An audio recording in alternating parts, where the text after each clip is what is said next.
Hi hello welcome to our channel. నేను మీ astro numerologist Nivas Valmiki. Success వైపు ప్రయాణం ఇది కొంచెం ఎక్కువ సబ్జెక్టు ఉండటం వల్ల 2 స్టెప్పులుగా తీసుకున్నాం.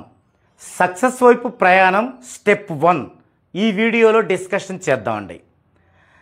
సక్సెస్ వైపు ప్రయాణం చేయాలనుకున్న వాళ్ళు ఏం చేయాలి? చాలా ఎక్కువ మంది ఏం చేస్తారంటే, ఒక ఫ్యామిలీలో ఒక హస్బెండ్ లేదా ఒక మగ వ్యక్తి బిజినెస్ చేస్తూ ఉంటారు లేదా జాబ్ చేస్తూ ఉంటారు. వాళ్ళకి ఏదైనా ఆపద రాగానే అతని వరకే చూసుకుంటాడు. నాకెలా ఉంది, ఇప్పుడు ఎలా ఉంది, ఏం ప్రాబ్లం ఉంది, ఏం దోషం ఉంది, ఏం పూజలు చేయాలి, ఏ ఉంగరం పెట్టుకోవాలి, లేదా నేమ్ కరెక్షన్ చేయించుకుందామా, ఇలా ఆలోచిస్తారు. ఇలా ఆలోచించి తనకు అందుబాటులో ఉన్న ఒకదాన్ని ఆశ్రయిస్తారు. ఆశ్రయించి కొంతకాలం వరకు బాగుండొచ్చు, అసలు బాగలేకపోవచ్చు. అయితే ఇది విధానం కాదు. ఇది సక్సెస్ వైపు ప్రయాణం చేయాలి అనుకున్న వ్యక్తులు ఆలోచించే విధానం కాదు. అసలు ఒక ఫ్యామిలీ సక్సెస్ వైపు ప్రయాణం చేయాలంటే ఏమి చేయాలి అనేది ఈ వీడియోలో చూద్దామండి. మొదటగా ఒక ఫ్యామిలీ అంటే ఫాదర్, మదర్, చిల్డ్రన్ 1, చిల్డ్రన్ 2 అనుకుందామండి. ఎక్కువ మందికి ఎలాగుంటారు కాబట్టి ఇది ఉదాహరణగా తీసుకుందామండి. ఇప్పుడు ఫాదర్ వచ్చేసి బిజినెస్, మదర్ వచ్చేసి హౌస్ వైఫ్, చిల్డ్రన్స్ వచ్చేసి ఎడ్యుకేషన్, ఇలా ఉన్నారు.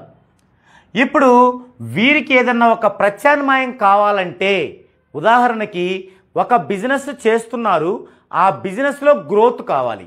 ఏం కావాలి?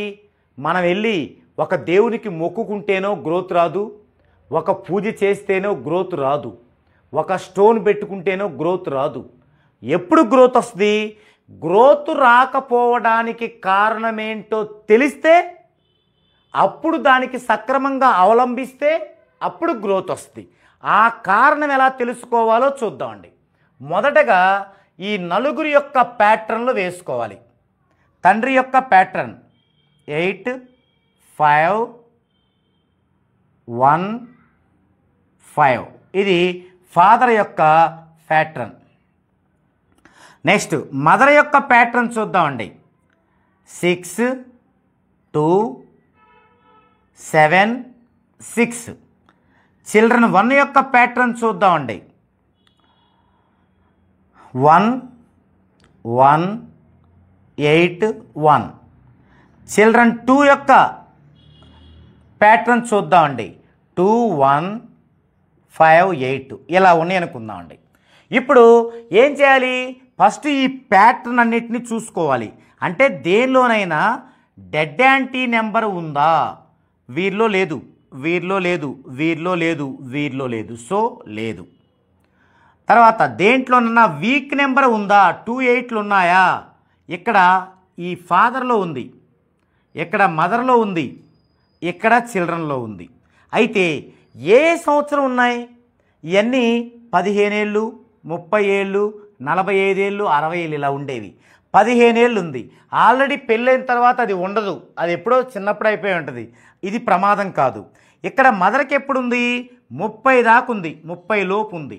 ఇప్పుడు వీరు కనుక మనకి 21 సంవత్సరాల వయసులో పెళ్లి చేసుకొని 23 ఏళ్ళకు ఒకరిని, 25 ఏళ్ళకు ఒకరిని కన్నారనుకోండి. ఇప్పుడు వయసు 26 అనుకోండి. ఇది ఇంకా ఉంటుంది కదా. ఇది వీరి మీద పడుతుంది ప్రభావం, ఇది యజమాని మీద పడుతుంది ప్రభావం. మరి అప్పుడు ఏం చేయాలి? ఈయన మరి వ్యాపారము గ్రోత్ అవ్వట్లేదని చెప్పేసి టకటక ఈయనకేదో చేసుకుంటే అది మేలు అవ్వదు. ఎవరికి చేయాలి? ప్రాబ్లం ఉన్న వాళ్ళకి చేయించాలి, మదర్కి చేయించాలి. ఇది ఒక అంశం. తర్వాత ఇక్కడ పిల్లలకి వీళ్ళు ఎప్పుడు పుట్టారు?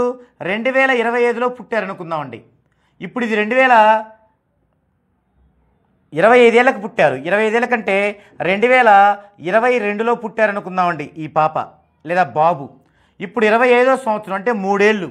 మరి 3 ఏళ్ళు అంటే ఇది 15 ఏళ్ళ దాకా ఉంటుంది కదా, ఇంకా 12 ఏళ్ళు ఉంటుంది. ఈ 12 ఏళ్ళు తండ్రి భరించాల్సిందే. కాబట్టి వీరికి చేయించాలి. ఇక్కడ ఈ యొక్క కేసులో భార్యకి చిల్డ్రన్కి ముందు చేపిస్తే వీరికి ఆటోమేటిక్గా గ్రోత్ వచ్చింది. ఇది ఒక అంశం. రెండో అంశం 3, 5, 6లు. మరి 3, 5, 6లు చూడాలి. ఎవరి డేట్ ఆఫ్ బర్త్లో 3, 5, 6లు ఉన్నాయి అంటే ఇక్కడ నలుగురి డేట్ ఆఫ్ బర్త్లు తీసుకొని ఎవరి డేట్ ఆఫ్ బర్త్లో 3, 5, 6లు ఉన్నాయి, ఎవరి డేట్ ఆఫ్ బర్త్లో 3, 5, 6లు లేవు. ఉదాహరణకి ఇప్పుడు సార్ యొక్క డేట్ ఆఫ్ బర్త్లో 3, 5, 6లు లేవనుకోండి.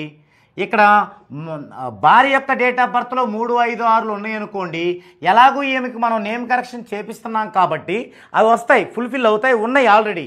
కాబట్టి ఇక్కడ 3, 5, 6లు ఎవరికైతే ఉన్నాయో వారి పేరుతో ఏదైనా వ్యాపారానికి రిజిస్ట్రేషన్ చేసుకుంటే నెంబర్ 1గా కలిసి వస్తుంది వారికి. ఏది డెప్త్గా వెళ్ళకుండా చూస్తే. ఇంకా మీరు డెప్త్గా వెళ్ళారనుకోండి, అప్పుడేం చూడాలి? డెప్త్గా వెళ్ళినప్పుడు చక్కగా మీరు పార్చునా బిందువులు చూసుకోండి. నలుగురికి పార్చునా బిందువులు చూసుకోండి. మరి మదర్కి పార్చునా బిందువులు స్ట్రాంగ్గా ఉన్నాయి, 3, 5, 6లు ఉన్నాయి. ఇంకా ఎలాంటి డౌట్ లేదు. భార్య పేరు మీద రిజిస్ట్రేషన్ చేసి భర్త గనక రన్ చేసుకుంటే సూపర్గా గ్రోత్లోకి వెళ్తారు. ఇది రెండో అంశం. మరి మూడో పరిశీలన ఏంటి? స్ట్రెంగ్త్. మరి స్ట్రెంగ్త్ చూస్తే ఈ నలుగురికి కూడా మరి సార్కి వచ్చేసి 36 డిగ్రీలు అనుకోండి, మేడంకి వచ్చేసి 38 అనుకోండి, ఒక పిల్లలకు వచ్చేసి 40 అనుకోండి, ఒకరికి 36 అనుకోండి. ఇలా ఉన్నాయి. ఇలా ఉన్నప్పుడు మరి ఎవరి స్ట్రెంగ్త్ ఎక్కువగా ఉంది? పిల్లల స్ట్రెంగ్త్ ఎక్కువగా ఉంది. అంటే ఫస్ట్ చిల్డ్రన్ యొక్క స్ట్రెంగ్త్ ఎక్కువగా ఉంది. మరి అలా స్ట్రెంగ్త్ ఎక్కువగా ఉండి గనక ఆ పిల్లలే గనక ఇందాక ఎన్నుకున్న వాళ్ళల్లో ఉంటే ఓకే, ఇందాక ఎన్నుకున్న వాళ్ళలో వీళ్ళు లేరు, ఉంటే ఓకే. లేరు కాబట్టి ఏం చేయాలి? వీరికి వచ్చేటువంటి నెగిటివ్ ఉంటుంది. ఎట్లా?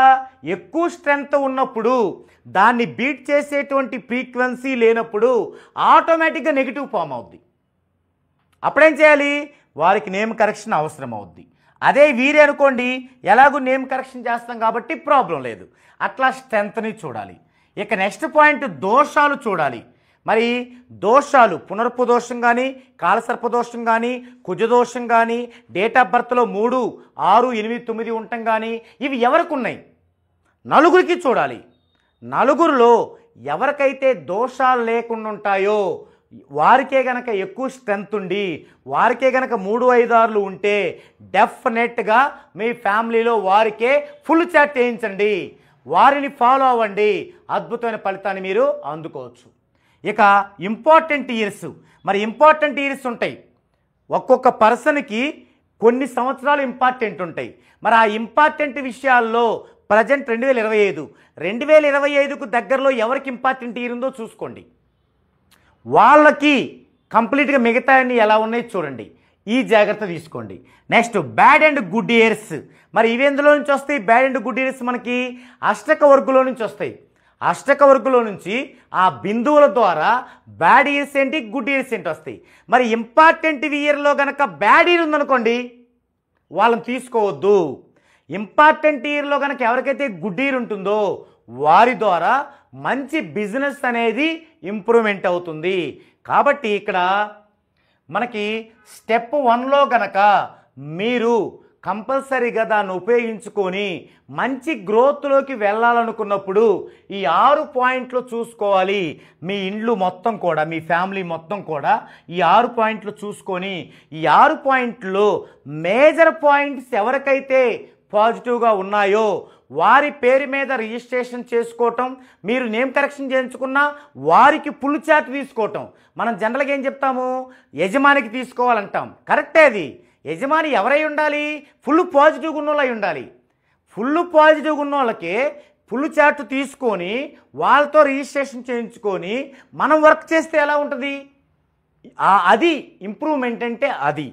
ఆ విధంగా మనం ఈ 6 పాయింట్లు చూసుకోవటం వల్ల మనం ఆ యొక్క ఇంప్రూవ్మెంట్ని, ఆ యొక్క బిజినెస్లో సక్సెస్ని పొందటమే కాకుండా ఎవరికైతే తక్కువ ఇంప్రూవ్మెంట్ ఉంటుందో ఫ్యామిలీలో వారికి కూడా అది గ్రాడ్యువల్గా సెట్ అయ్యి వారు ఒక ఇండివిజువల్ లైఫ్ కేర్ చేసేసరికి వారు ఒక ఇండివిజువల్ లైఫ్ని కొనసాగించే టయానికి మీ వలే వాళ్ళు ఇబ్బంది పడకుండా మంచి గ్రోత్ పాయింట్లోకి వెళ్ళగలుగుతారు. ఇది ఈ వీడియోలో కంటెంట్. మరో వీడియోలో ఈ యొక్క స్టెప్ 2 ఎలా ఉంటుందో చెప్పుకుంటూ వివరణ చూద్దామండి.